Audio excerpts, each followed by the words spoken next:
Welcome to Dreamland, a program dedicated to an examination of areas in the human experience not easily nor neatly put in a box. Things seen at the edge of vision, awakening a part of the mind as yet not mapped, and yet things every bit as real as the air we breathe but don't see. This is Dreamland. Another Sunday night, another Dreamland. Good evening, everybody. I'm Art Bell. And I'll give you a thumbnail sketch of what's coming up tonight. First, of course, the world's expert, well-acknowledged world's expert on crop circles, animal mutilations, and an extending field. That's Linda Howe. She'll be coming to us from Philadelphia. Then, a man who has written over 100 books, the latest of which is called The Awful Thing in the Attic. I thought they were generally in the cellar. But this one definitely is in the attic. We'll find out. Brad Steiger, a well-known Brad Steiger, is going to be my guest. And so that's kind of a little bit of an idea of what's coming up. Let me take care of a couple of items right up front. We all know that information is what it's all about. And Linda Howe. Linda, welcome to the show again. Hi, Art. Hi. I just got in about an hour ago from North Haven, Connecticut, where the Omega Conference was held with Stanton Friedman and Jacques Vallée from California, myself, and others, discussing a variety of phenomena, including the current humanoid autopsy controversy. Of course. And last night there was considerable conversation about whether the cameraman died on August 3rd, 1995 in Los Angeles. A man that matches the name that Santilli had originally given researchers may have died, but I talked with Santilli's office as recently as Thursday, and they said that as far as they were concerned, the cameraman they're dealing with is alive and is under deep cover to protect himself and his family. So that issue is unresolved tonight. Oh, boy. That gave me a little heart jump. So he's no doubt then still alive, or at least you're told. Yes, they were telling me on Thursday, and part of the conversation in trying to clarify, is this man alive or not? I also talked with Bob Schell in Washington. Ah. And he had a very interesting comment to make about his own feelers into the intelligence community. He worked 30 years ago in the Central Intelligence Agency as a zoologist, biologist on things that would be related to biochemical warfare, or at least the research into those matters. Right. And he says with great firmness that he has not worked for the agency for 30 years, but many of these men do keep friendships with some of the people that they worked with. And I'm now going to play you an excerpt of one of his conversations recently with one of those colleagues, who then referred him to yet another man actively in intelligence who has an extraordinary thing to say about the panels that we have seen in the debris footage that have the two six-fingered hands side by side in what is now referred to as the panels or the boxes that the creatures were clutching to their chests, according to the cameraman, when they came on the scene to retrieve them. So now first is Bob Schell, and then I'm going to have some more comments and play another very brief audio of an extraordinary statement left on my message machine. All right, here comes Bob Schell, and he is an ex-FBI photo consultant analyst. That's right. Go right ahead, Linda. So I called up my friend who is in intelligence, officially retired. And can I just ask for a qualifier? Did this friend work in the inner sanctum related to MJ-12 or any of the special projects in the Truman administration? Not to my personal knowledge. Okay. Not to my personal knowledge. Do you mean that he may have? I doubt that he did. I know he knows a lot about this stuff. Okay, well, I won't interrupt any further. Go ahead. I don't think he was ever officially involved in it. But anyway, I called him up when I first got into this, and I said, Jim, let me tell you this story. I told him about the film. And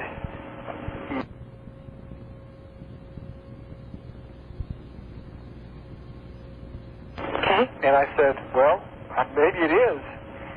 And he said, well, I figured it was a matter of time. And I said, Jim, am I getting myself in any personal danger by getting involved in this? He said, let me get back to you on that. So he called me back 3 days later after talking to some of his friends. He said, Bob, I don't think you have anything to worry about, because if they had wanted this hushed up, Santilli and the cameraman both would have been dead a week ago. He said that? Yeah.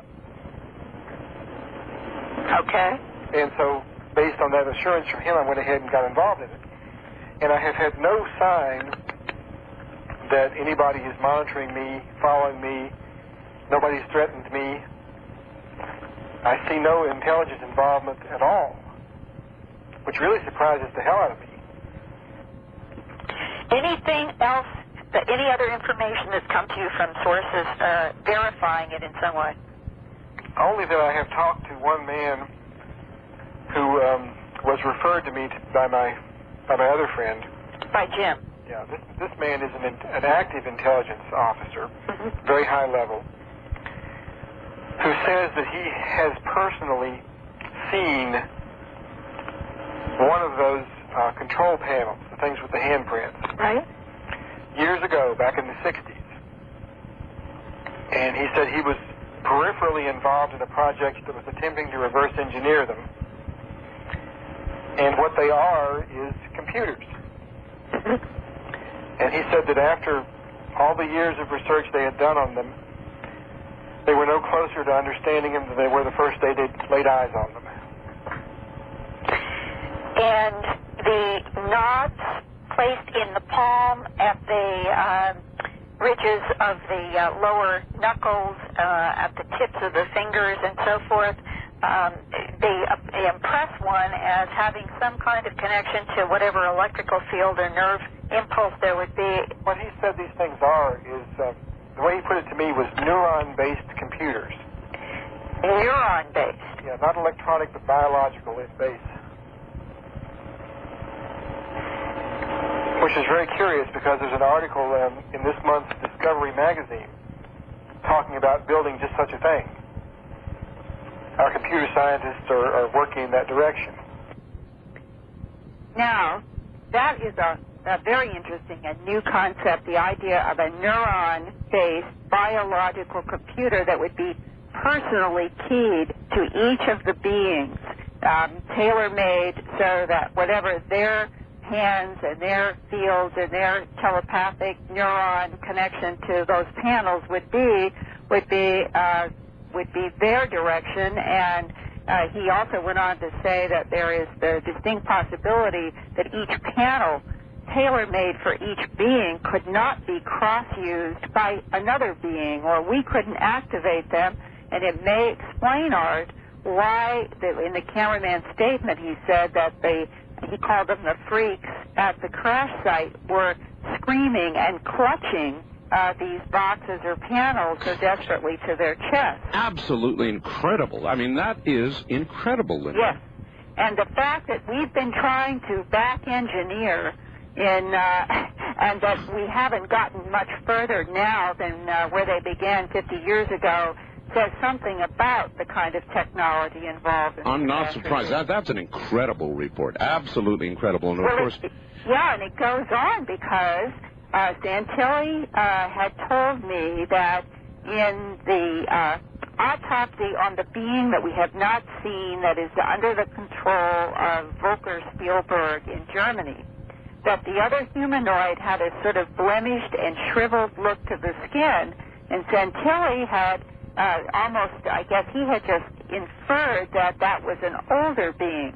Well, Bob Schell, in talking about these panels and the individuation of the panels, he said that there is some possible indication that the autopsy that none of us has seen is actually the being that was dead at this crash site when they arrived on the morning of June 3rd, and that what the cameramen photographed in Fort Worth in July of 47, the two beings, and the one that we've seen, that the one we've seen would be the wounded humanoid at the site June 3rd, that Spielberg has the autopsy on the first dead creature, which the cameraman said was put on ice in a truck and hauled off to Wright-Patterson.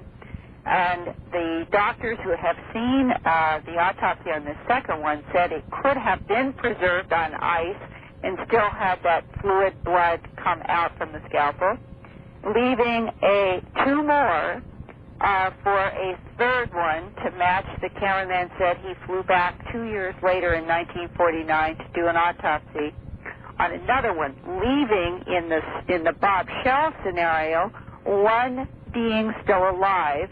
And I now want to play for you a message that was left on my message machine after a Dreamland report that I did about 2 weeks ago. And until now, talking with Bob Shell, it didn't make sense. Okay. Now I'm going to play it just for all of us to think about. All right. The government made contact in 1949 when they returned the alien that survived.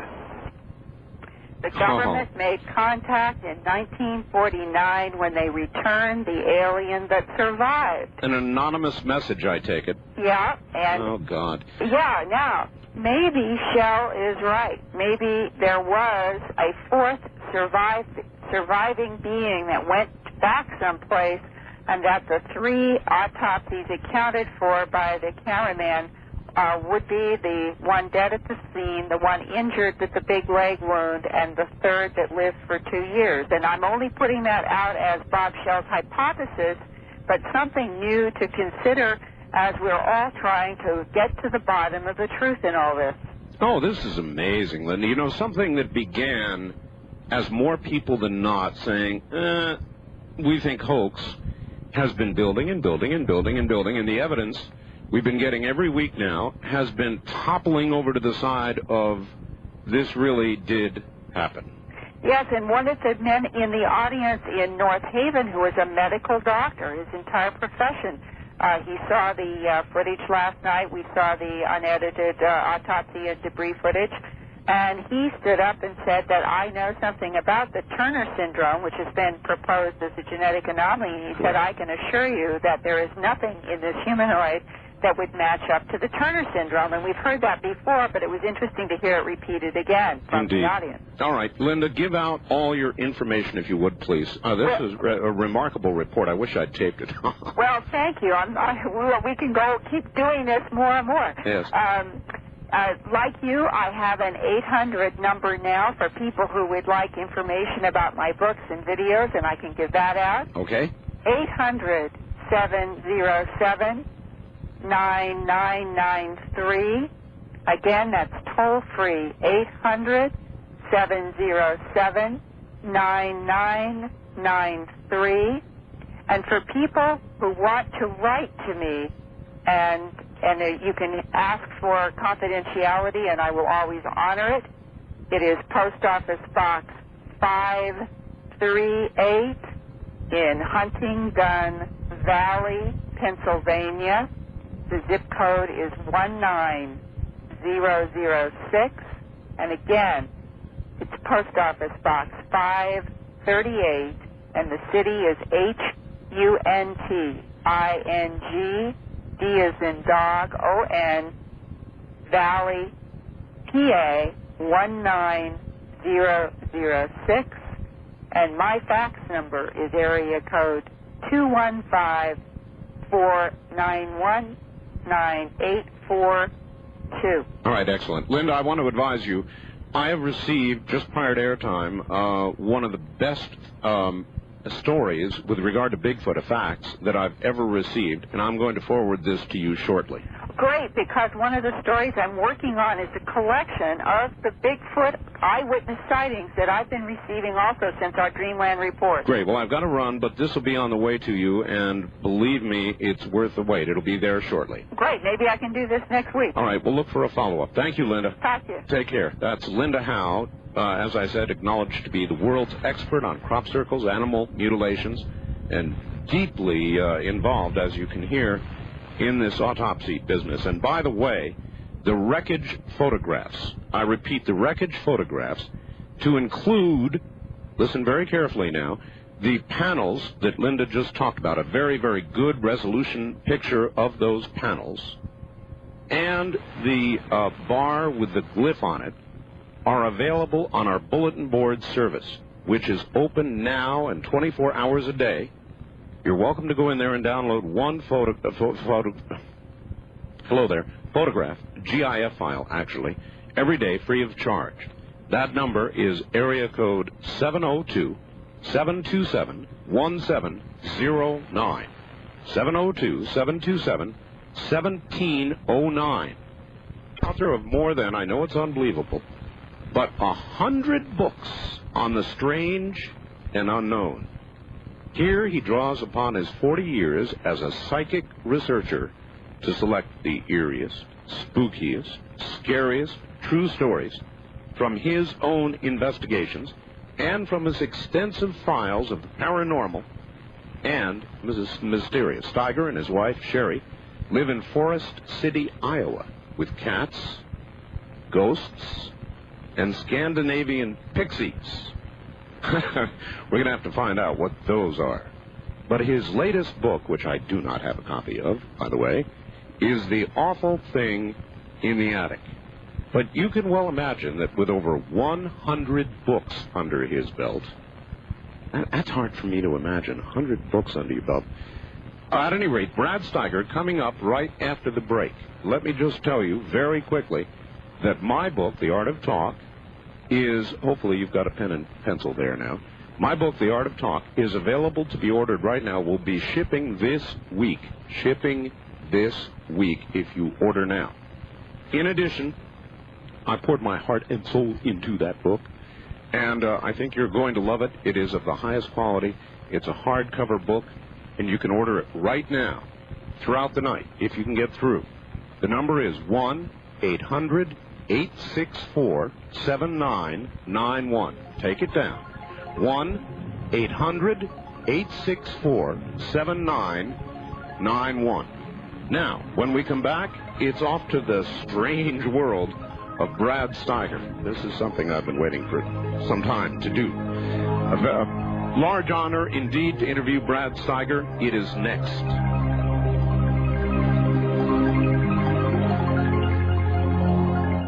And the world-famous Brad Steiger. Brad, welcome to the program first. Thank you, Art. Pleasure to be with you. Brad, have you really written over 100 books? This book is number 134, Art. Oh, my God. I've written the first book in my whole life, which is just coming out, and it drained me and almost killed me. How do you do it? It's what I do. You know, it's my life. It's my energy. Oh, I'm surprised you have any life left after that. It was a killer job for me. Well, anyway. But you don't have a copy of the book? I can't believe it. No, I don't. I have a copy of The Strange World of Brad Steiger and In My Soul I Am Free, yeah. and that's it so far. So if you are so inclined, I would sure love to have an autographed version. Well, you certainly will have one, my friend. All right. First of all, I guess a little background on Brad Steiger. How'd you get started with an interest in all of this? I suppose I'd have to go back to the fact that I was reared in a haunted house. And then I had a near-death experience at age 11. Oh, boy. And I guess a visitor from another world or dimension when I was 5, and put all those together, and I guess I had an early interest. People think I'm 112 years old, but you have to remember I began writing when I was 15. So people, even my contemporaries, will say, gee, I read your book in high school. Well, that's true, but I'm not that much older. I'll be 60 now in February. I see. Well, you don't sound it, number one, and you certainly don't write like it. Well, thank you. So I can understand why you began writing early. Yes. I really had no choice, Art. When I was 5, and I've told this in a number of books, but I had a close encounter with what today we commonly think of as an alien being. I didn't know if it was an elf, a fairy, or whatever. This happened just before I was 5. Interestingly, just only recently, I met a woman who now lives in California, who grew up in the neighboring Iowa town next to mine, who had an experience with the same being at the same time, and we knew it was probably the same, or at least a similar being, I should say, because she had an artist commissioned to paint this being. And when I walked into this art gallery, I was overcome, because that was the being. I've had several artists try to replicate as I've described it, but this was absolutely the closest. Well, do the best you can for us. What was this being, what did it look like? Well, I grew up on a farm. I'm a country boy. I've lived all over the world, New York, the West Coast, Arizona, but I'm still a country boy. I love it here in Iowa, in the Midwest.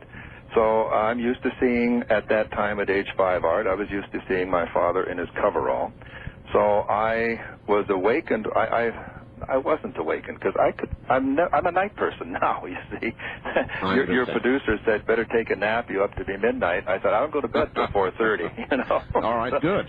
So I'm a night person. Excellent. And even as a child, as my mother said, I just could not sleep. I mean, it's just not part of my reality, I guess. So I would sit on the edge of my bed, and in those days, we didn't have electric lights yet. We didn't have radio, we didn't have TV, of course. So, but I would sit on the edge of my bed, and our L-shaped house, I could look in the kitchen window at my parents, and I could just kind of hear them. So it's kind of like an early form of television. And I'm sitting on the edge of my bed with my parents. It's an October night, and I hear the wash tub from the well, as I said, we did not yet have running water, being pulled over under the window. Now, I'm wondering why our massive collie dog isn't just raising all kinds of Cain because a stranger. And remember now, I live in the country. I live way out in the country. It's not like you live in town and you hear the neighbors next door. There are no neighbors next door. So when you hear someone at night, you know... Not good. No. So I hear the tub being drawn over, and then I see this smallish man, what I first thought was a kind of a helmet on, a very large helmet. And then I saw that was his head. I mean, he had a very large head, and he was standing looking at my parents in the kitchen, through the kitchen window. And then it's one of those things, we've all done it, you know, stared at the back of somebody's head and they finally turn around. Sure. I kept staring at the back of this person's head, this small man's head, or a small being's head, I didn't know what. And then that being finally then seemed to sense that the watcher was being watched and turned to look at me. And of course, I will never, as long as I live, forget when he turned and I saw those kind of reptilian, to me, big snake eyes looking at me. Again, this was only from the light from the kitchen window. That all I saw was this large, and I couldn't really get color because, of course, it was at night, but very large head. I would say it seemed kind of yellowish gray or whatever in the light, looking at me with these very large eyes, and then the eyes kept getting, so it seemed to me as the young child now, the eyes kept getting bigger and bigger and bigger until that's all there was for me, was those giant eyes, and then I awakened the next morning. Well, then somebody would be tempted to say you had a dream. Someone could easily say that. If that was a dream, Art, it is the only dream I remember from my childhood.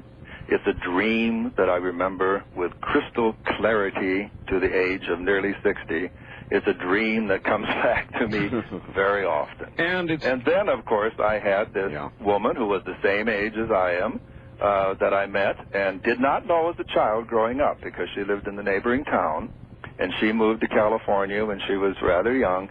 And as I say, we met in this art gallery where she had commissioned an artist to paint the being that came to her when she was a little girl in Iowa. And it was the same or, similar being. What is it on reflection after all these years that you believe you saw? I feel I had these things happen to me for specific reasons. The near-death experience, this being, I feel, activated something within me. My Indian name, I was adopted into the Seneca tribe, is Hatyaswas, which means he who testifies. And I think I am in a large part with these books, Art. I think I am a testifier. Now, I was shown, because I have my near-death experience, this experience, I had giant questions answered for me before I was a teenager. Well, let's move to that. 11 years old, near-death, how did that happen?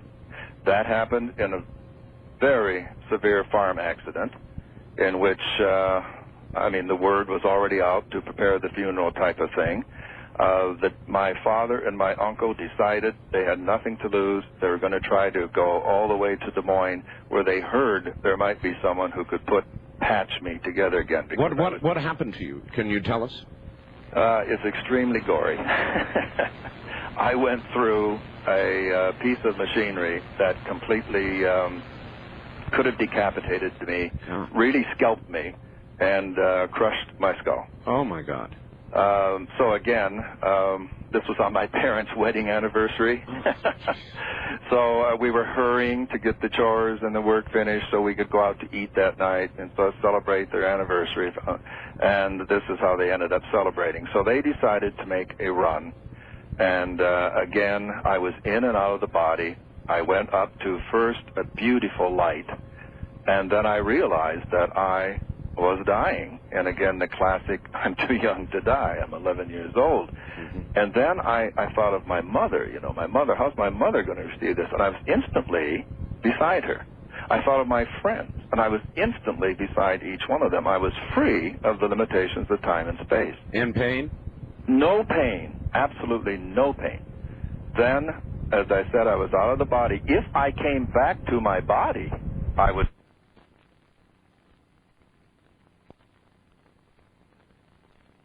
farther and farther away from my body. It was harder to get back to my body, and I kept moving toward this light, and then I had a moment of panic when I realized I am dying, and I was shown something I cannot put into words. I've written 134 books, thousands of articles and short stories. Words fail me. I was shown a series of geometric designs, is the only thing I can say. Seeing those designs somehow told me there was a form, a meaning, a sense to life, and I was in a state of ecstasy. I've never heard anybody say that before, geometric designs. Yeah, I've heard a lot of testimony about near-death, exactly. but never geometric designs. I've lectured, and sometimes people in the audience will, of course, there'll be just one or two that will say, I know what you're talking about, and I can't put it in words either. Do you remember those things, kaleidoscopes, when you were a kid and you would Yes. turn them? Yes. Was it that kind of effect? No. The closest I've seen, my wife, Sherry, does a healing seminar using fractal geometry. Mm-hmm. And the fractals that she projects, and she has marvelous results in the audience with people being spontaneously healed with this, are the closest that I've seen to these designs. At any rate, then, I was told or given to understand that I was to go back on the body, into the body. I came back into the body just as they were about to operate. And I was a very husky 11-year-old boy. And I remember sitting up, pushing two interns against the wall. And it was a Roman Catholic hospital. And one of the nurses then began to speak to me in a very soothing voice. And I've always, I guess, related to the feminine principle. And she's managed to calm me. And then I went to a beautiful place where they did the surgery, a beautiful valley filled with marvelous people and so forth, who kind of kept me company until I returned to the body this time to stay. So you once again left. In other words, you came back, you actually became conscious, then once again unconscious. Right. I take it they gave you a general and under you went and away you went. Yes. The nun then managed to call me. My first audience for all of this, Art, in my room was a child who was dying when I recovered consciousness in a couple days, and the nuns in this Roman Catholic hospital seemed to understand that I had been someplace, that I'd had this near-death experience. So, of course, they didn't call it that then. And they asked me to speak to the parents. The child was already in kind of a comatose state, and to assure them, that their child would be going to a beautiful place, that I had been there and I had seen it, and I was able to bring them comfort. And somehow, at age 11, and that's what got me started, I realized if I shared these things, that it could bring people hope, inspiration, comfort, realization that there is more. We are souls inhabiting a fleshly body. There's more to us than even the most imaginative of us tend to believe. Okay, I've heard, as a matter of fact, they even did a piece on this on 2020 or 60 Minutes, forget what it was, doesn't matter. Mm-hmm. They had a doctor say, well, we believe this area that people go to, or this light they see, is the brain which is dying from the outside in, and as the outside dies, you see this core of light, which is in fact the core of your brain, in an attempt to explain it medically. Right. If you were standing in front of that doctor and listening to that, what would you say? Well, I guess one thing I would say is you haven't been there. It's fine to theorize about these things. Yes. And I had the most beautiful imitation rose sitting in front of me, but it's not real. We can imitate, we can replicate, but then there's the real. Then there is that which is transformative. There is that which tells us that what we really know in our hearts, that we are more than physical things. And so that's how strongly you feel about it. You would just say, you haven't been there, it is real. Well, I think you understand, I've really stopped arguing with people at this point. Because there's no point. There's no point. I have had, and I certainly am a human being who enjoys, I don't like to say I told you so, and I try not to. But I've had, over the years, Art, so many people laugh at me because I talk about UFOs, laugh at me because I talk about ghosts, I know. Who then, after they've had their experience, they return and they don't care who argues with them because they've seen. Now they know. They have experienced. So I taught college for a number of years. And the bright young ladies in the department used to set me up with the scientists, so every lunch for me became a debating society. And when I was young and earnest, I did that. I debated, and tried to sway with intellect and knowledge and footnotes. And now I realize these are individual mystical experiences. And once you have had one, you cannot be dissuaded. You cannot be told. You don't care what someone thinks or someone believes or disbelieves, because you know. It is that noetic sense of knowing. It's beyond reason. It's beyond intellect. Yeah, it must be a great comfort. Brad, hold on one moment. We'll be right back to you. My guest is Brad Steiger. Stay right where you are. I put that forth in my books in the late 60s, and at that time people weren't ready. I mean, friends like J. Allen Hynek and so forth said, man, you are really off the deep end. These are solid, clunk, physical. And, of course, Sherry was Allen Hynek's manager right up to the very end, working with him. And he came very much to see the multidimensional, the paraphysical dimension. And like I say, I have chased these beings, if you will, all over the world. And what I have seen, what I have witnessed with my own eyes, and of course we know, I think it was, I don't remember who it was, Arthur C. Clarke or someone who said that the science of, an advanced generation would look like magic to us. So nothing I can say is dogmatic, so please understand that. It seems what I have seen with my own eyes and my own experience seems to be multidimensional or paraphysical, more than it seems to be physical. But I'm not denying the physical. I would never do that. But I'm saying the bulk of what we see, I think, is multidimensional or paraphysical. We're not gonna have time for you to answer this completely right now. But I had on my program the other day an individual, and I've had faxes from individuals lately, and I know this sounds crazy, and it sounds like a TV series revisited, but they firmly, literally claim they are immortal. Mm-hmm. People who claim their aging process has halted. Mm-hmm. Is there such a thing in your view? I think there are ascended masters who walk among us. I think the striving for immortality or reversing the aging process, I think at this point, I think I know to whom you're referring. I don't think it's happened yet. Time will tell, but I don't think we're going to see these people being able to demonstrate what they hope to. A lot of them are not interested in demonstrating anything at all, and figure that they'll end up being guinea pigs if they... So I've been approached anonymously. I was just curious... Well, I think... Okay, maybe... I would say that I think there may be such timeless beings walking among us. Whoa, that was the question. All right, Yeah, Brad. Stand by. You've got several minutes, so just relax and we'll be right back to you. This, of course, from near the area there. Brad, welcome back. Thank you. All right. With that many books under your belt, I don't know where to begin except having had the early childhood experiences that launched you into this, for those that just joined us at this hour, you must have studied quite a few haunted houses. Haunted houses have absolutely fascinated me all my life. Yes. What story would you relate, or stories, of the best cases of haunting that you've run into?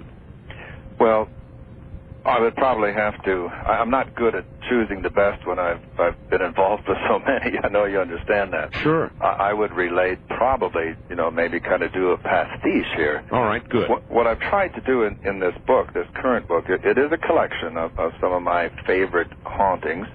And you put your finger on something, though, Art. I think when we talk about haunted houses, no matter how scary, if we see a movie about haunted houses or ghosts, on one level, they are telling us something very positive, that there is life after death, that something survives. That's right. So in the haunted houses, I really began with the whole idea. I mean, I was like a botanist. If I heard a rare flower was blooming in Brazil, then I went there to be there when the moon came up. So that was my attitude. I wanted to investigate as many as possible. And in those days, as I say, I was extremely intellectual. I mean, I was rationalizing, explaining away everything. And then I ran up against things that, could not be explained by squirrels in the attic or knocking water pipes. I mean, things that really were on the ken. Sure. So one of the houses we investigated, I'll start with this one. I find it one of the most dramatic. All right. Because I was, along with several other 200-pound men, lifted into the air by this entity. This was a situation where a number of murders over the years had taken place in this house. I mean, generations apart, but there seems to somehow be vibrations or energies that exist. And some people may not know when they move in that a murder has been committed in their home. And somehow they end up replicating the terrible deed that was done before. Well, this happened to be the case with this house. And in this, there had been a double murder in the garage. There had been a double murder in the basement. When we were called by the police and others to investigate, most of the phenomena were taking place in the basement. The woman would go down, turn on the faucets, and blood would come pouring out of the faucets. There seemed to be faces on the wall. There seemed to be things happening. But then this one back room in which the murder had taken place, both murders were of a jealous husband who came home and blew his wife and the lover away with a shotgun, even though it may have been a generation apart. Most hauntings, Brad, seem to be, I've noticed, because of unrequited love, because of a violent death, because of... What do you think happens? Is it that the soul is somehow unable to move on? I still have to intellectualize things. You have to bear with me. I think there are varieties of hauntings. I used to, when someone said a soul waiting to move on, I thought, oh, no, come on. Now I see that truly could be the case in some hauntings. I think when we're dealing with a ghost phenomena, a ghost is like a photograph. A ghost is a photograph that somehow replicates itself in the environment. People say, why are these ghosts always built around terrible things that have happened? Well, they're not. There are happy ghosts. I've gone to places and I hear from people all the time who have a ghost that they consider like a member of the family. I've heard that too. Yeah. So again, there are happy ghosts, but the ones that we seem to hear about, without question, happen around violent death, as you said, of some nature, great emotion involved, and unfortunately, too often the emotion of hatred. So in this particular case, now did I answer your question? I'm sorry. Well, I think you did, but you threw a kink in it when you talked about happy ghosts, and I too have heard of them. So what does that add up to then? Does that add up to some souls who want to be here can be here? Otherwise, I don't have any final answers. I have to put them in categories, my friend. All right. I have to say that there are those in which it seems there is a malignant energy. Yes. Sometimes I think the house itself hates people. I mean, I think there is an energy within a house. It may have nothing to do with the people involved, but somehow it poisons the people involved. For example, almost every major hotel, I don't know if you know this or not, I've run into this, has what they call the suicide room. Did you know that? Have you heard of the Misbah Hotel here in Nevada? No, but that may be one, huh? It is one. Okay. It is one. Where suicides happen, someone comes in, they feel depressed, they don't know, and suddenly they feel encouraged, they feel motivated to do the act. So you know what I'm talking about. Yes. There seems to be a residue of emotions in some places. In this particular house, I went into the back room with a psychic medium to try to get some impressions, and the door kept trying to close. Now, to close, Art, it had to move uphill because this is an old house. Yes. And in the basement, the floor was unlevel. So it had to move uphill, and then it had to, part of the cement kind of stopped it. So it normally, even if it did blow in the wind, it would be stopped by this little raising segment of the floor. But this would move itself and try to close and lock me into the room. Now, I had a friend of mine, Husky, former Green Beret, whose buddy always goes with me, used to go in these cases. There are some other good-sized men there. So I said, hold the door open. Don't let it close, because we're trying to pick up impressions here. Sure. When we finished, I said, okay, the darn door wants to be locked or closed, close it and lock it. Well, that was the wrong thing to say, and I said it with a little too much of an attitude. I see. We went upstairs. We were just starting to pick up impressions in other parts of the house, and all of a sudden, bam, we hear in the basement. And then it sounds like King Kong coming up from those basement stairs, one by one. Oh, that's where I'd be going. The door, then, from the basement throws itself open, and every one of us in the room were lifted into the air and then dropped. Just as if to say, watch your mouth, Sonny. I had my friends then, they ran immediately down to the room that we had just locked, and the door had literally been thrown off its hinges. Oh, my God. I see. Now, how did you manage to, at that point, even stay where you were? I mean, my feet would be saying, get me out of here. In those places, Art, I have to dissociate myself. I mean, I know, again, through meditation, through prayer, through other areas, and this can be carried too far, and my wife is certain that I don't carry it, but I can enter a mental state where I just shut off my emotions, my reactions, and so forth, and just kind of become a camera, recording what I'm doing. An observer. Yep. I'm in the scene, but I'm observing the scene. And I think that's part of being a writer, too. Because everything that happens to me, I know someday is grist for my mill. Everything that happened to me, someday I'm going to write about it. But again, I have to, and my wife is very good about saying, "Hey, no, you're not the Brad machine." As some of my friends have called me when I get into that. Oh, the Brad machine is taking over. So you're not the Brad machine now. You're back with us, and so forth. But in those cases, I have to, or like you say, I mean, I guess what it did for me too, because I had intellectualized this so much, I realized here again, my massive intellect didn't help at all in that case. I mean, that door went flying off its hinges. Something came up, something you could not understand, something you couldn't put in the test tube, something you couldn't put in the formula and explain away. There was an intelligence, there was a force, there was an energy in that house that didn't want to be messed with. Obviously. It wanted to be respected. How many of respected? How many of you were lifted into the air? Oh, let's see. It must have been 3 women and 4 or 5 men. Wow. And each of us men were 200-pounders. Uh-huh. All at once, my friend. So you had insulted this entity? Yes, I had. Yes, I had. And I have learned to be circumspect since. I was young then. I was much younger then. Well, then the explorations of different houses, different areas. Again, you were talking, how to, I said I don't try to convince people anymore.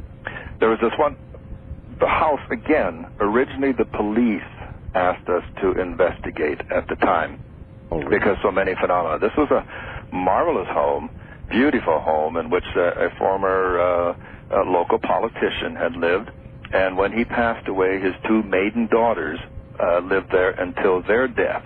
But several people had seen every night from the field in which the old stables had been, Papa would materialize, walk across the lawn and into the house, and then you could hear the daughters talking to Papa. I mean, he would come back each night.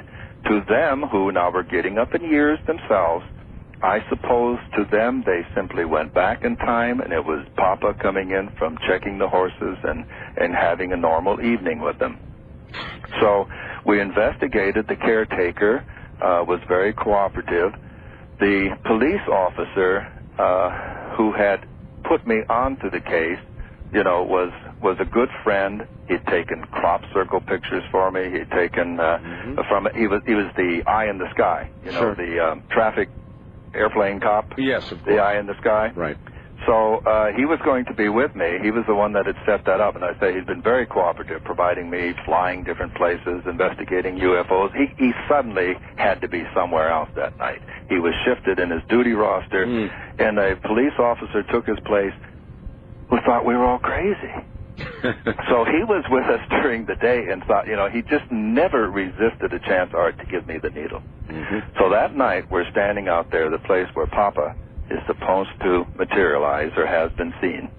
And right as clockwork, you see these like little sparkly lights starting to swirl. And the policeman says to me, "What's that?" I said, "I don't see anything." Couldn't resist. It kept forming and forming until in front of us is this image, ghostly, sparking image of a man.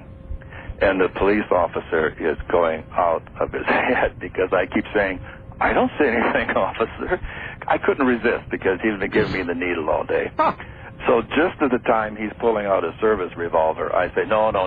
I said, "I see it. I'm sorry." But I said, "You kind of had it coming." He said, "Yeah, I guess I kind of did." But he says, "What in hell are we seeing?"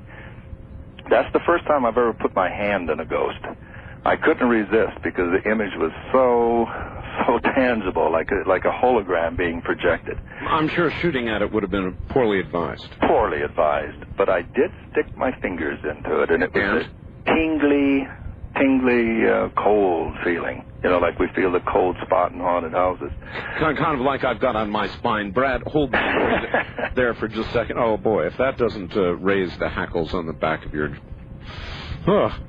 tingly, huh? Well, I'm going to take you now to another world, inside your body. These are called pycnogenals. The hand into an entity and a tingling feeling. Now, see, you must have been in the classic Steiger mode because there's no way in the world that I'd put my hand inside any entity. But I have this insatiable curiosity. Yeah, obviously. You're lucky to still be here from my point of view. Well, I've been told that by many people. I'm sure you have. So, did you just hold your hand in there or pull it out or what? I was respectful. I'd learned respect by that time, you see. And I just had to. I mean, it was such a where are you going to get an opportunity like this again? The majority of hauntings are sounds, their feelings, their moans, their groans. Yes. It is seldom, you get a really good materialization of that. The physical manifestation. Right, right. So, again, it paid me no attention, which, again, as I say, I have to put them into categories. This was like a strip of film art that was being reactivated and did the same thing every night. It walked then into the house, didn't open the door, but made the motion and walked through the closed door, and, was then moving about. You could see the light. It was illuminated, and you could see it moving from room to room in the house. Now, again, we had a number of police officers. Again, interestingly, a couple police officers came back after we had left and had the same experience. Did they, Brad, and burned rubber getting out of there. I'm sure that would have been my reaction, right? Did they make a report on this, or how did they handle this officially? No. Again, as I say, the majority are situations where the police or someone has called us in to try to determine, do an exorcism if possible. To my knowledge, even though these are police officers who have read my books, who have made contact, who believe in a larger reality. You're probably, though, the last turn they make in trying to. Oh, of course, yeah. of course. And again, that seems unfair on one level, but I understand that because everyone wants to explain it. And first you go to your chief and say, we have a haunting here, and he says, right, you've been working too hard, maybe you better take some leave. So this was almost all done unofficial, but I can say I've done it with police captains, lieutenants, chiefs of entire areas in major cities across the United States, but it's all done on the QT. Unofficially. All right, and this is going to be unofficial too, Brad. Nicole Brown Simpson and Ron Goldman died terrible physical deaths. O.J. Simpson's been acquitted of those murders. Mm-hmm. Nevertheless, they died terrible deaths. Mm-hmm. Would you expect that to be the kind of case? And I'm going to hold this a good hook. We're at the bottom of the hour. But I'm going to ask you when we come back if you would expect that to be the kind of case that would produce after energy. I'd be very pleased to answer that. Good. And you will when we come back. We'll be right back.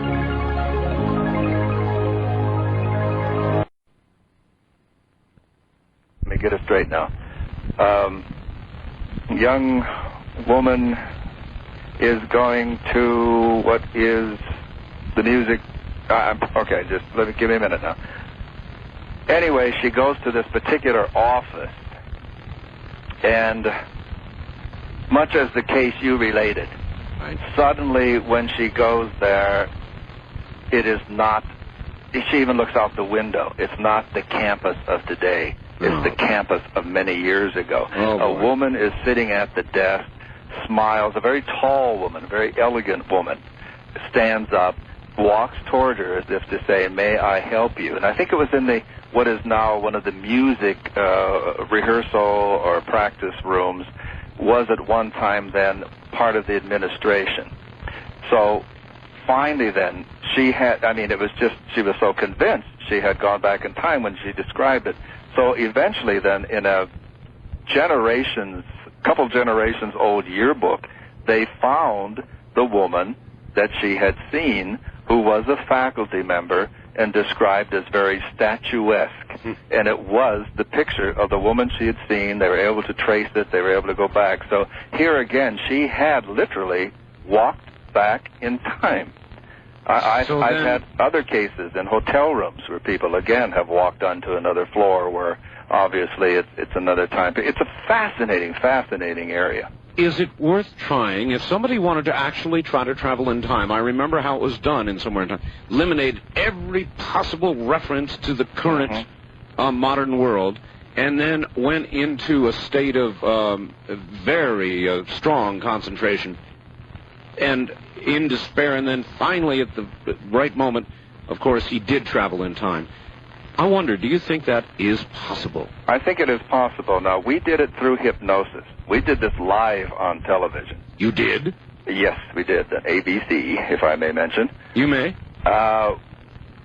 and I didn't realize this was going to happen. We had done a number of experiments in time travel and in out-of-body projection. We first went on one experiment on one show, which was live on TV, so there's nothing you can do, man. It's live. Yeah. So you're really, talk about pressure. So I sent the subject to the host who was taking over for the regular host to his home in Boston. Not only did the subject describe his home exactly, described and looked at the makes of the various utilities and so forth, but then all of a sudden it began to describe people coming in the front door. And the man thought his wife was alone home. During commercial, he called his wife because he said, those sound like our friends from New Hampshire. And sure enough, at that very moment, these friends had dropped by unexpectedly while we were projecting our subject there. They challenged us then on another show, and they had experts in the audience, to go back to Lincoln's Gettysburg Address, to send our subject back there and describe. And there were a number of Lincoln scholars. So any detail, well, our subject came up with several details. Incredible. Again, we're at the bottom of the hour, but it brings up again the question, who's the ghost? Exactly. Maybe we are. Thanks, Brad. Stay right there.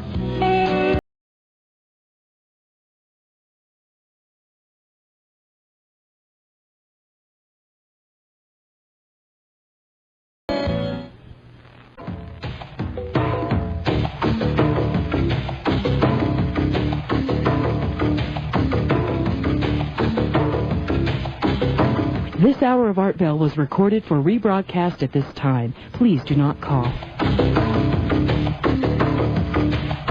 Art Bell is taking calls on the wildcard line at 702-727-1295. That's 702-727-1295. First-time callers can reach Art Bell at 702-727-1222. 702-727-1222. Now, here again, Art Bell. I've made a deal with Mr. Steiger. 30 more minutes, he's all mine. Top of the hour after the news, he's all yours. And we'll open the lines then. Hang tight, everybody. We'll get there. Night. All right, back now to the very much world-famous Brad Steiger. And, Brad, we cut ourselves a little deal here. I absolutely I'm an animal lover. I love cats. And I guess your wife has authored, did she author or co-author with you a book on animals? Yes, we have co-authored Strange Powers of Pets, More Strange Powers of Pets, and now the new one, The Mystery of Animal Intelligence. And she feels especially proud of this one because this was written for the teenage audience. It is be a selection of scholastic books, so the kids get that right in the school with their catalogs and so forth, or it will be in bookstores as well too. And this is all 100% scientific research, The Mystery of Animal Intelligence. And then part of the deal, what is the, well, before you leave it, I want to understand a little bit about it. What is the premise? How does it approach trying to understand animal intelligence? What we're trying to do in this book is to gain a respect for animal intelligence. We have many recognized zoologists, biologists, so forth, who say that animals are strictly conditioned reflexes. That's right. Well, let me stop you right there. I talked to somebody not very long ago who said, if I see a raccoon or a rabbit and I'm driving down the street, I swerve and I squish them every time I get a chance. Yeah. I thought when I heard that, Brad, if a person, to me, that's almost as much of a sin personally as killing a human being. Now, obviously it isn't, but the intentional, mindless taking of life. How dare we? How dare that person, have such a careless attitude toward life? Just for the fun of it. So what this book is talking to those scientists, those zoologists, biologists, animal trainers, and so forth, with clear instances of a reasoning capacity, of animals using tools, animals, doing things that other people, like this man you're talking about, would not think animals were capable of doing. So it's really a very rich book, and as I say, it was done specifically for the teenage or the educational market. And it's wonderful. We were delighted. I mean, they started with the first printing of nearly 150,000 on it. So holy. So the schools, and this is what because again, she with her educational background and ministerial background. She was delighted that we're reaching the young people that way, too. Indeed. And the title again? The Mystery of Animal Intelligence. Mystery of Animal Intelligence. And how would people get that? Well, it should be in all of the stores. It is a Tor book, and then the scholastic people are going to feature it in the will be right in the schools where the kids can order it. So the parents can be on the lookout for it and see that their child order it. And then she has her book of inspiration called Seasons of the Soul. And that can be ordered at the same 800 number. Which is? 800-777-3454. All right. I'm curious, your research, how do you decide, your time has to be very valuable in a lot of cases, and mail, and I'm sure pleas for help come your way. How do you decide what to pursue? Oh, that's so hard. And to be frank, I can't do it the way I used to, and I don't have. I've gone literally every state, every province in Canada, and in many places around the globe. I've had to limit that to some degree. I put a lot of things on tape now for people. In the same way with the books, I'm trying to relate more. We dropped off the lecture circuit 2 years ago. It's gruesome, isn't it? Well, not to say that we won't do it again, Art, but, we were gone 2-3 weeks out of the month. We love people. And we love the seminar and lecture situation, but we really thought we kind of have to retreat. We kind of have to really focus on some of the books that we think are important to get out and really work our ministry that way. We still do work individually when the occasion arises, but I can't go to as many haunted houses, as I used to, though. I mean, even if I'm sitting in the dental chair, someone will come in. Sure. I have this incredible thing happening in my house. You have to help me. And we'll always be and always want to be suckers for humanity. I mean, we love people. We want to work with people as much as we can. But I'll just be frank. I've had to limit it in recent years with other demands on our time. All right. Segue again. This is an area that I'm recently very curious about, and I used to laugh about it kind of. All these tales about Bigfoot. You heard Linda Moulton Howe on Dreamland when you were our guest this last week. She has a tape of a scream of a creature, allegedly Bigfoot, Brad, and I have never... I've heard it 4 or 5 times now because I keep making her play it. It is the most blood-curdling, horrible, anti-human... it's just... is there a creature like... Is there Bigfoot? Well, there certainly is something, because, again, when in my younger days, and I had some buddies who were, rangers and experienced woodsmen, and ex-Marines, and we would take up on a moment's notice, and we have gone all over.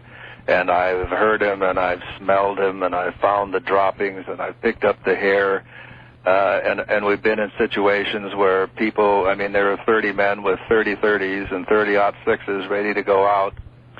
We found the dead cattle, we found the dogs that were broken in half. There's something there for a while. But I'm becoming more and more convinced that, again, it's multidimensional or paraphysical. Something in, something out. Something in, something out. Because, we've been in situations where nothing could have got away. And again, I've gone, whether it's Tennessee or California, it's all over, And I've talked to people who literally go out every weekend, in the South they call them skunk apes, and they have their different names, whether it's Walk Walk or Bigfoot or Sasquatch or, I remember friends in Canada sent me, I guess it became kind of a popular tune, Old Daddy Bigfoot, I think it was. Mm-hmm. Hit the charts for a while in Canada a few years back. There's something there. I'll tell you this story, which I've never put into print. All right. When we were pursuing, we thought, this was in an area where whatever it was creating havoc with the farmers and killing cattle and their dogs. We managed to get a clump of hair, and we took it to a very well-accredited forensic scientist with a major university. Yes. When we came back to pick it up, the man was mad as blazes at us. And he said, "Don't get me involved in this type of thing." And we said, "Well..." What do you mean? Yeah, we kind of explained to him what it was. He says, yeah, right, Bigfoot. And well, what's the trouble? He says, "Oh, you're trying to get me involved in some divorce proceedings, aren't you?" Huh? We said, "What do you mean?" We said, "Well, this is..." he says it appears to be human human-like. And obviously you got this in somebody's bed, and now you're trying to bring me. So, he wouldn't even talk to us. But we were intrigued. In other words, it misled this top forensic scientist who does this for police departments all the time at one of the major universities. Well, no, wait, I'm a little unclear. He was saying it was human-like, or first he said it was human hair. Yeah. And then when we said, "No, wait, we told you what it was. We told you where we found it. Because it was on a barbed wire fence is where we got it." Yeah. And but we knew it was because of the footprints of Bigfoot. And he said, "This is human hair. What are you trying to pull on me?" So that really baffled us. In other words, he thought it was human-like, so that threw another bizarre thing in it, because it was long, it was coarse, but it convinced him that it was enough like human that he thought he was being involved unknowingly in a divorce case. You have talked many times of disappearances. I keep going back to movies, but I recently saw The Langoliers, which I guess the whole rest of the world saw some time ago. I went and actually rented it. And again, it comes back to either a dimension or a time slip, or I'm not exactly sure what it is, but there are a lot of disappearances, Brad. They're very hard to account for. People who just suddenly, literally, blink out. Yep. I have the chapter in my book, Men and Women Who Walk Through Doorways to Other Dimensions. In my book, Awful Thing in the Attic, because as I said, that is one of my favorite topics. And a man here, Minnesota, I believe it was, sent me a remarkable case that I include there and I think there's something here, if we follow it. He started out from his house one day walking in the field, and then suddenly saw or was aware that it wasn't quite his field. And he looked around, and it was not quite his normal environment. Right. And the more he walked, he realized that it was so similar, but almost like an echo or a shadow of where he should walk. Right.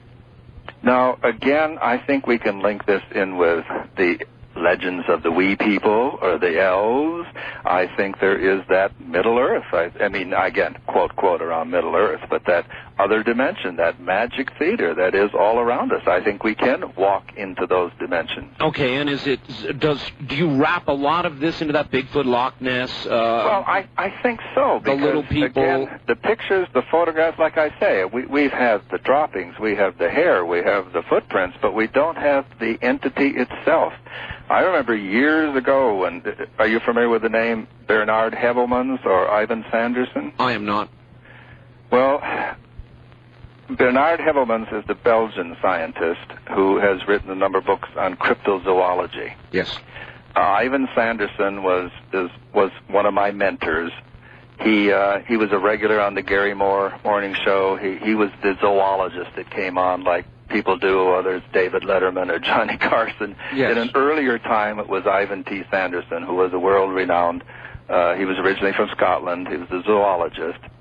And I remember the late-night phone call I got, and Ivan says, I have found it, lad. At last I have what I have searched my life, and Bernie is here with me, and they're in the northern part of Minnesota, and they found what they believed at last was the corpse of Bigfoot.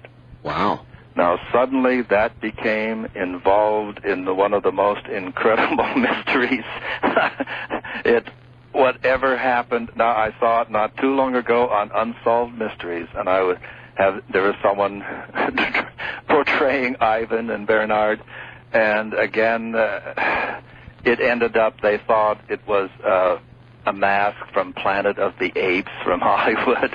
But again, here we have two eminent zoologists who the stink of the body, the feel of the body, but suddenly when other scientists came, here was this rubber dummy. Now, what happened to their theory is, and again, not to get anybody in any type of trouble, but as someone told me, that the person, or one of the people responsible, let's put it that way because I don't want trouble for anybody, that the person felt that he had actually shot a human being and arranged to dispose so that there would not be charges brought.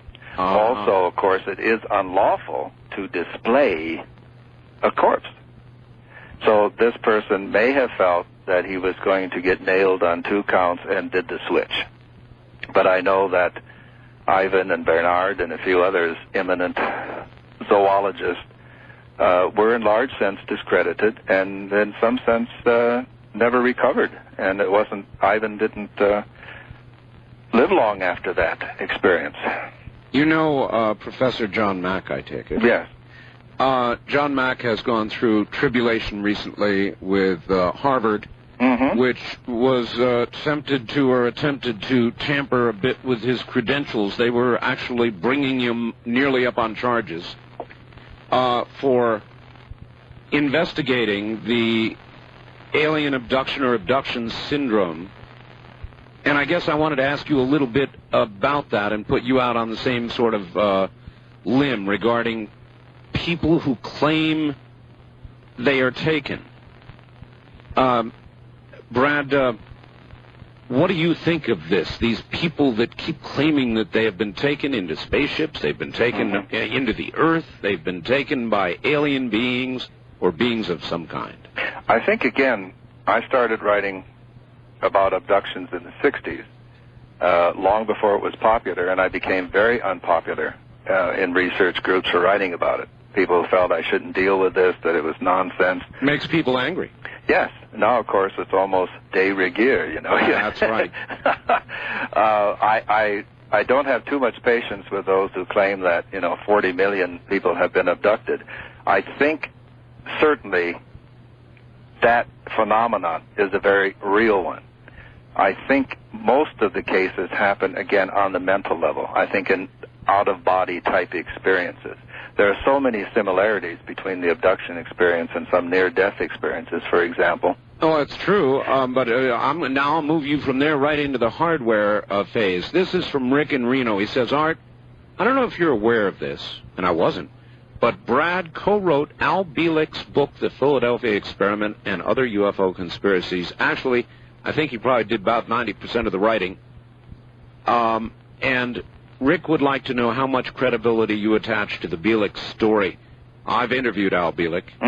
Fascinating individual. A real story of hardware and time. Yeah. So that kind of brings us full circle. What did you think of his story? Well, I've been very honest with this. When I did the Allende letters in the 60s, and I wrote a book on the Philadelphia experiment then. It grew out of an article I wrote for Saga magazine. Remember that wonderful magazine? I do. And it brought me the most incredible mail of people who claimed to have had relatives on board, of people who claimed themselves to have been on board, of families who claimed they had relatives in institutions after the experiment. Yes, sir. I have to say that something happened. Al at the time, was the one who quietly provided me with a lot of the information and research. Now, Al, over the year, has become a friend. My wife and I were probably the only people other than 2 or 3 relatives at his mother's funeral, for example. We've loved this man, and we've had him in our home. We were totally astonished when Al began to say that he was a participant. Yes. I'll leave it there, but all I want to say is, every time I think there's nothing to this story, someone in whom I put a great deal of credence comes up with another piece of the jigsaw puzzle. So, in other words, something happened. Something happened, and whether people so identify with it that they become absorbed, or... All right, we've got to hold it there. Rest. We'll be back, and when we are, it's your turn.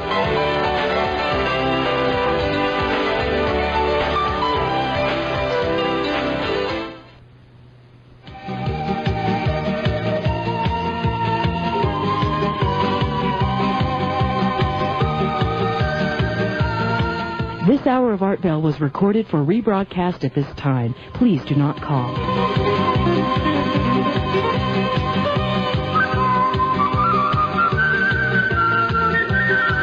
Call Art Bell toll-free.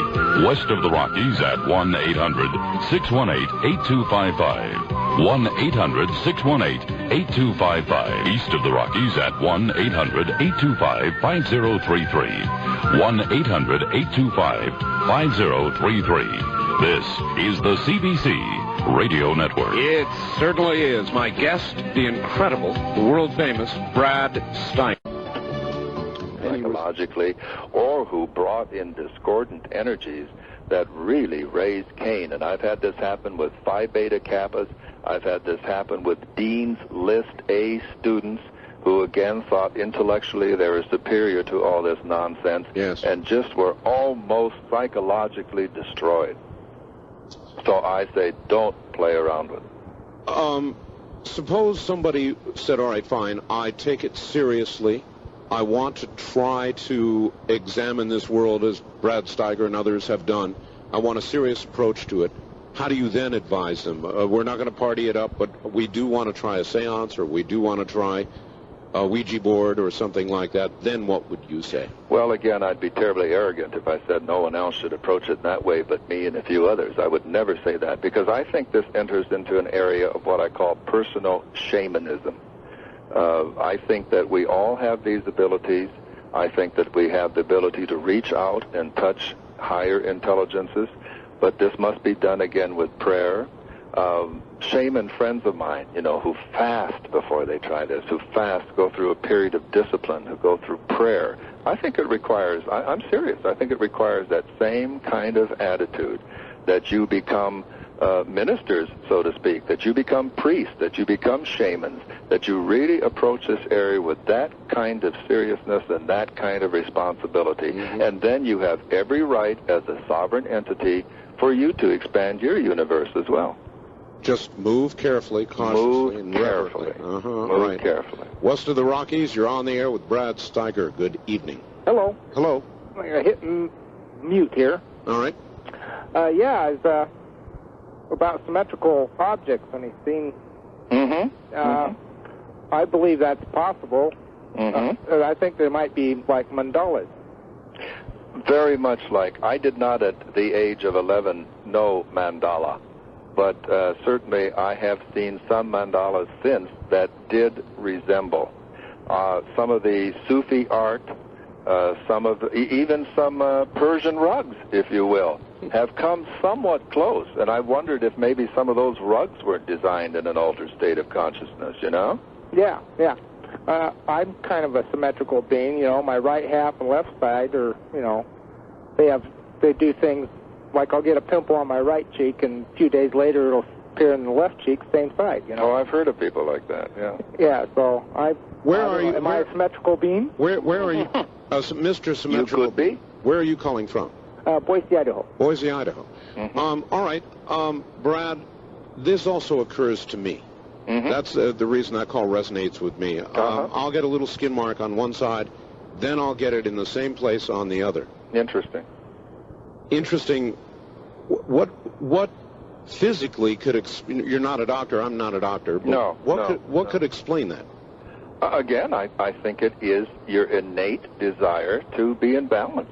And that's really the key. I guess that's, maybe I didn't mean to sound pompous a minute ago when I said how seriously we should take it, but the key to all of this is, as my friend Sunbear would say, the medicine priest, walk in balance. We have to be in balance before we approach any of these spiritual disciplines or spiritual tasks.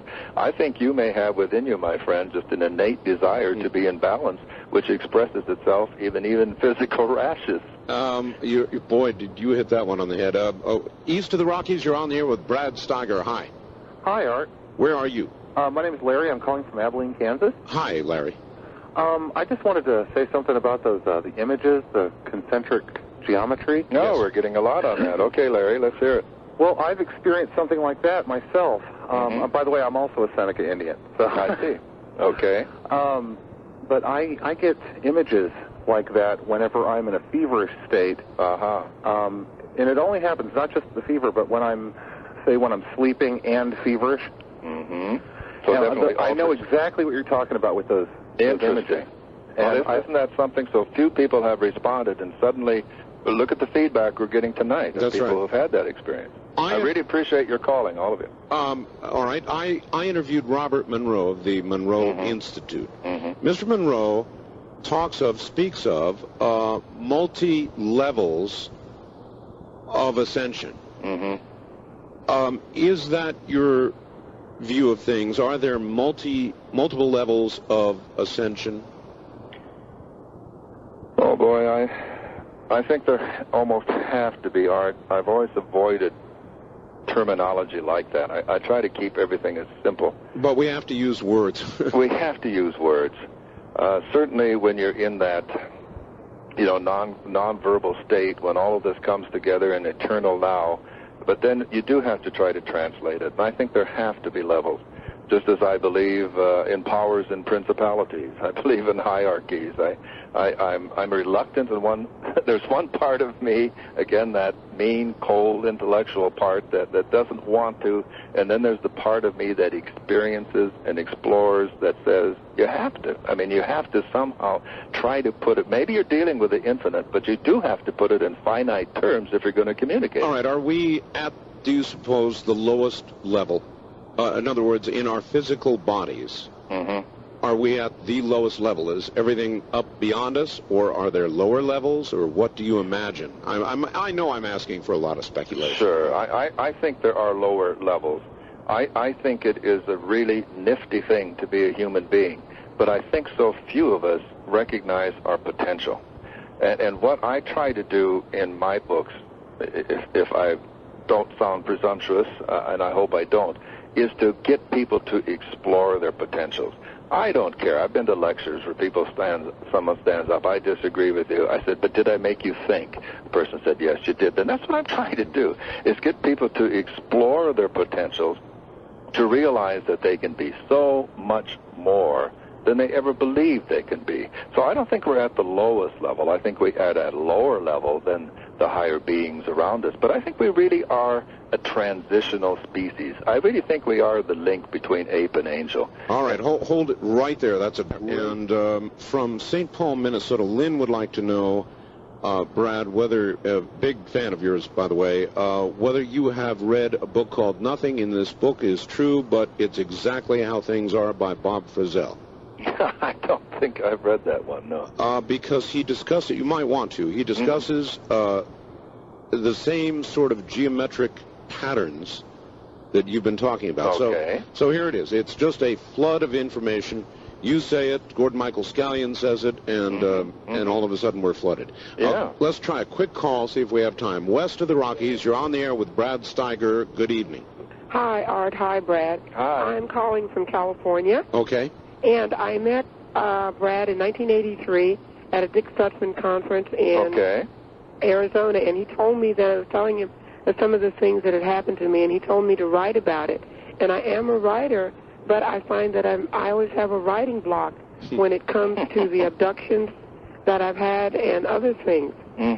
It's a good question, Brad. When you're trying to apply, obviously you're successful with that many books. How do you find words to describe the indescribable? Well, that's the challenge. That's what writing is all about. It's translating the thought, that, non-physical vibration in our brain to paper, and then that's only the half of it. It has to resonate with the same buzz in the people who read it. So again, the people who are blocked, I kind of do a Zen thing. I try to write at the same time every day, but I certainly, put myself into a very relaxed state. I don't intimidate myself with that doggone white paper staring at me, and I just say, I can do it, and I've got something to share. I've got something worthwhile. People, I love them, and that they're. If I'm excited about a subject, I just know there's someone out there who's excited. I've only written, the only model and guide I've ever had, all these books, Art, is I write a book that I would like to read. And that's been my guide from book 1 to book 134 now. So a little meditation on her part. All right, Brad, sit tight. We'll be back to you right after the top of the hour. And we are going to have to take a break here, and I want to take one more opportunity, if I could, please. My publisher notified me that the first edition of my new book is going to be very shortly gone. I want to thank everybody who has gone crazy buying it. It's out shipping this week. If you would like a copy of my new book called The Art of Talk, which covers dreamland topics, covers talk radio, covers my life. And by the way, we've got a photograph of a ghost in there. That's what I wanted to talk to you about. Photograph of a ghost. Boy, have I got a good one. It's in my book, and we'll talk about it when we come back. My book, if you'd like to order it, The Art of Talk, call now. 1-800-864-7991. That's 1-800-864-7991. World-famous Brad Steiger. To get a copy of this program, I repeat now, to get a copy of this program, you may call 1-800-917-4278. 1-800-917-4278. And I mentioned a photograph of a ghost in my book. I'm going to be asking, it is in my book. There are so many photographs in my book that it's hard to recall them all, but since we're talking about this area, I do have a very, very sharp photograph, the best I've ever seen of a ghost. Brad has many in his book. We'll talk to you about that in a moment. Again, the number to order my book before the first edition runs out, I can't believe that's occurring, is 1-800-864-7991. 1-800-864-7991. Do I sound excited about it? I am, yes. Brad Steiger. Hi, Brad. Hi. Your latest book is called The Awful Thing in the Attic. God, what a great title. Yeah. It is a compilation, you say, of some of the best of the best. Yeah, some of the things we've been talking about tonight. And and you have now. Let me tell you, and then we'll give out the number for your book. Right. But in the book that I am just now coming out with, I have a picture, Brad. A stonemason down in Arizona had done some work in about a 100-year-old home down in Arizona, and he took a photograph. He was proud of his work, so when he was done, he took a photograph of the stonework. And I'm telling you, Brad, I've never seen anything like it in my life, and I've seen a lot of things portending to be ghosts. Right. But this was clearly a kind of smoky, I would describe it as a smoky, semi-translucent being. I mean, no question about it. I mean, clear as it can be. I put it in my book, and I every time I look at this photograph, it sends chills down my spine. This is a ghost. Yeah. Well, I've got some of my favorites in the book, as you might suspect. Sure. And then I have the handwriting of a ghost. The famous Borley Rectory in England, called England's most haunted house for years, the entity began writing when one pastor, or this is Episcopalian, moved in, and his wife seemed to really somehow activate the sympathy, sort of a simpatico rapport with the entity, and began to write to Mary Ann, the priest pastor's wife. So one of the investigators of that famous case, Borley Rectory burned some years ago, but sent me specimens of that handwriting of a ghost. I've included that in the book as well. All right. How do people get your latest? Well, hopefully, as with all the others, it would be in their favorite bookstore. But if not, if I may give out an 800 number. You may. It is 800-777-3454. Well, that's a good number. 1-800-777-3454. And they want to ask for? They want to ask for The Awful Thing in the Attic. You know, how come you decided to call it that instead of The Awful Thing in the Basement? Everybody knows that bad things are usually in the basement. Yes, but in a house, in architecture, what is the attic? What does that represent? The mind. So the basement is the earthy part where maybe demons exist, but the demons that exist in the mind might be even more fierce than those that exist in the basement. Oh, boy.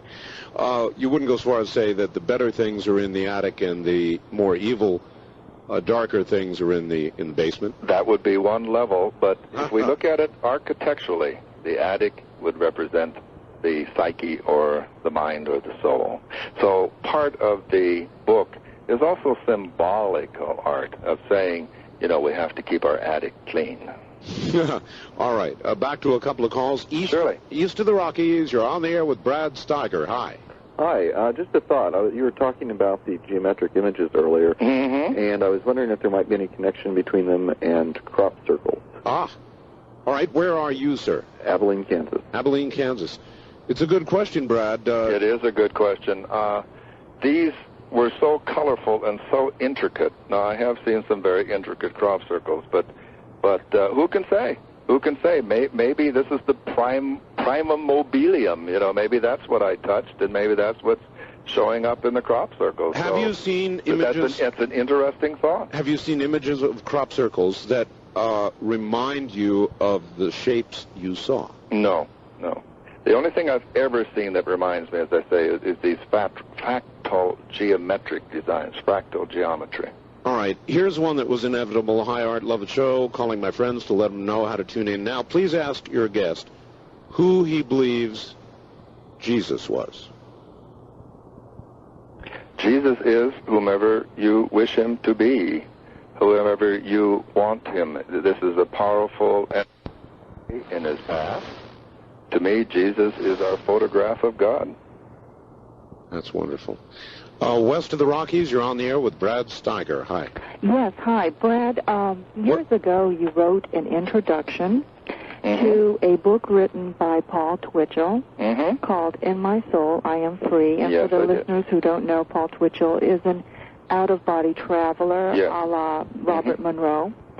And I was wondering, since Paul Twitchell left the physical plane, I believe it was around 1971, if you could share some of your experiences with him. I have heard incredible things about this man, who I even heard that was able to change the local weather according to his wishes, and several other phenomenal stories. Well, I guess you know from reading the introduction, I was present one of those times when he changed the weather. That's what I recall. I would like to hear about that myself. Well, Paul Twitchell was the living Eckmaster of Eckankar. I was privileged to know him for a number of years. He was a fascinating fellow. He never pressured me at all to become an Eckist or to join his particular movement. I guess he recognized me as a young scholar of the unknown, and we became friends on that level. We would meet just as friends in different cities in the United States, just to spend time. I'm not saying, but I've always felt as though I'm walking through time, and I think Paul Twitchell was one of those who walked through time. Well, the lady said something about you were present when the weather was changed. Well, I was present a number of times when, like a powerful shaman, I've seen shaman do it as well, but Paul Twitchell had that ability to seemingly reach up and arrange the thermostat the way he wanted to change from rain to sun or vice versa, depending upon. He was a remarkable man, and I really felt as though I was privileged to know him at a very important developmental time of my life. And I've included material about him in a couple new books that will be coming out, as a matter of fact. Brad, I've got to ask you about something real serious. Very serious. I have been watching over many years now, and because of the nature of the work I do, you know, I'm on top of the news every day. Right. I have never in my life seen as many volcanic eruptions, as many earthquakes, as many hurricanes. I believe we're down to P in the. That's right. In the, we have, and in all of record keeping, Brad. That's right. It's never been. What's going on? Well, I was privileged some years ago. Some scientists brought me 2 semi-trailer truckloads of material, which they had been studying with a staff of thousands, the weather. I put this together in a book called Roadmap of Time, which outlined everything that's happening now. But I guess it scared the heck out of everybody. It was a big seller in Britain and Europe, but it did nothing here. Well, it's scaring me. I call it. This was done. The Nazis tried to steal this information in World War II. These 2 scientists in Chicago had staff of thousands put all this together, and I put it. Their heirs brought me this material. I spent 2 years putting it together. Called Roadmap of Time, which I thought was a tricky little title too, but France and England loved it. But what was anyway? This is time cycles, Art. Yes, and sir. we're entering a period of volcanism. Yes, we're entering a period of volcanism and dramatic Earth changes, and it's nothing that's happened because we're evil and nasty. It's just the roadmap of time. It's the calendar of time. It's just like winter comes for us here in the Midwest, not because of any particular thing we have done or haven't done. It's the season. This is the season for volcanism and storms and hurricanes, even before we started mucking it up with global warming and so forth. Brad, is there, as we understand it, and there are the Mayan calendar, and people who feel there may be errors in the Mayan calendar and feel that literally the end of time is not far ahead? I feel it's a transition. I'm the eternal cockeyed optimist, and I think we're on the very brink of those. I think we're going to see more and more people beginning to make quantum leaps. I think we are in the process of evolving from Homo sapiens to Homo spiritus, thinking man to spiritual man, and regretfully, in every quantum evolutionary leap forward, we will pray that as many people will be open to this and prepare for this as possible. We know that some people will resist. Some people perhaps will not be prepared for that transition. But we do have an opportunity. I don't think we're coming to the end of the world. I think we're coming to a dramatic transitional phase. Well, certainly something. Economically, politically, socially, every area you look at right now, I have sort of summed it up by calling it the quickening. It feels like a quickening. Things are That's moving. a good term, Art. Yeah, they're moving faster and faster and faster, and it's headed towards something. Yeah, no, that's a very good term. The number one thing, aspect, question, comment that I get in the hundreds of letters I get every week is expressing what you have just said, my friend, that time is accelerating, that people know they're supposed to be doing something. Yes. The number one thing I get asked is, what is my purpose? What is my mission? And again, I'm not trying to be coy, but I have dealt with this in so many books, and I do refer them to certain books where I do try to show people techniques and exercises whereby they can hopefully achieve greater insight into their mission and purpose in life. So, more spiritualism. Well, I think we are here for that reason. I think this is Schoolhouse Earth, and I think we are here given opportunities for graduation and progression. Or we have the opportunity to become extinct as the dodo bird, if that's our want. And yet, more and more these days, Brad, there seems to be evidence of the opposite. Someone takes a wrong turn down an alley and children are shot by gangs who have nothing better to do. This is all part of this unrest. And as I said, these scientists, Art, had studied every aspect of human endeavor, including sociological eruptions, including political unrest, including all of these things. I don't think I've ever been so disappointed. I've been so blessed to have so many of my books achieve, 100,000, million copies and so forth. This book did nothing. I think it's one of the most and I'm not bragging because I edited it. I took this material. I'm not taking credit for any of this material. I was privileged to put it together, and as I say, I got permission from France, from England, for her. Oh, can we quote this? Can we quote that? There were maps and diagrams and charts. It just disappeared. Okay, here's something that I want to ask you that I've been wondering about myself. I have had great success, Brad. You have had great success in your field. Are there quiet moments where you wonder and ponder why you're so successful, whether something special has been given to you or whether you owe something because of it? Or I think every person who achieves some level of success has serious moments of pondering why. All the time. All the time. Yeah. I felt I was, when I died at age 11, I came back an ower. I mean, I felt that I had the responsibility to share this, to share this good news, that we are more than physical things, that we are spiritual beings, that we have an opportunity to help others. I think the bottom line is sharing and being one with others. The oneness is the important thing to me. And again, I feel blessed, and I feel that people say, my goodness, why do you keep going? Why do you keep doing this? Why do you keep... And I can't tell enough. I can't share enough. I'm just...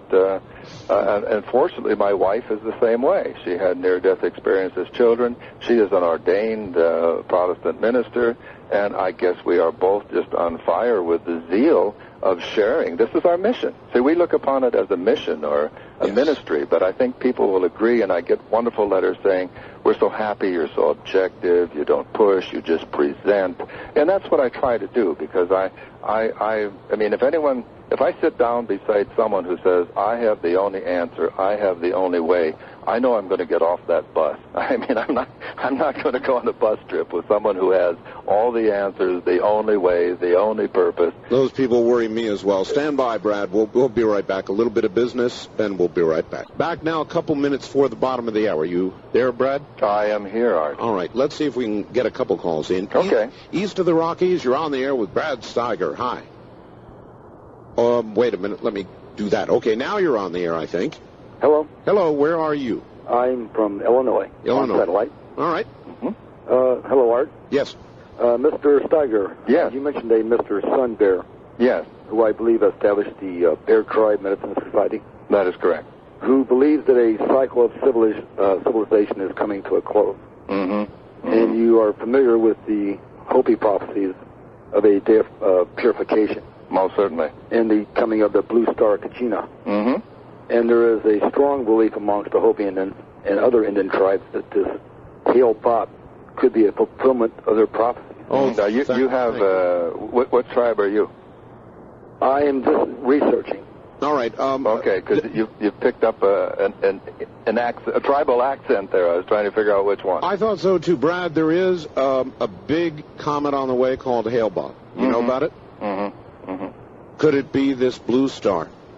Well, again, my wife is half Chippewa, as well as being Swedish and French. So, and she has worked with shaman and medicine people of many tribes, as have I. And I love these people, and I feel at one with them. I feel these things are very much symbolical. I feel that we are in that time of great purification. Purification is what I choose. Not the end of the world, but another time of purification in which, and I always hate to be doomsday at all, but as I say, perhaps not everyone is going to make it through. Is going to make it through, but a time of purification, which my wife and I feel is coming. And maybe this comet will herald it. All right, maybe it will herald it in. More of Brad Steiger and Dreamland in just a moment.